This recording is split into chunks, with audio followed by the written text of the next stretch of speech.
C'était relativement simple parce que les 4 points d'ancrage sur un Q50 ou sur un 350Z sont les mêmes.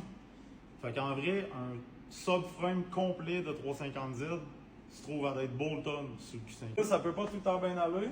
Choc du Q50, la patte est beaucoup plus large que celle du 350Z.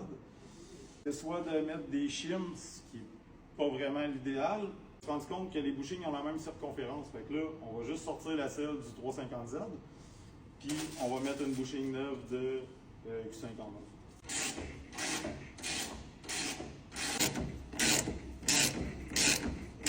Étant donné que j'ai pas un DE dans mon Q50, ben on a décidé de faire quick upgrade.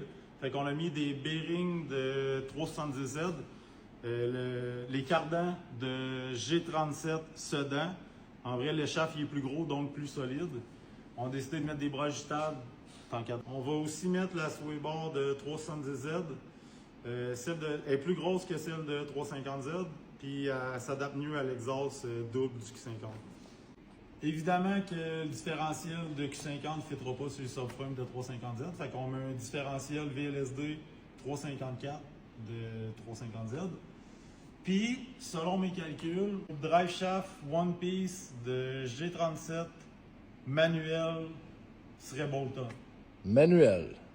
Ouais, ben mon Q50 est manuel. À la base, ce char-là, c'était censé être un daily, mais à force d'accumuler les tankats, c'est rendu quand même un pas pire projet.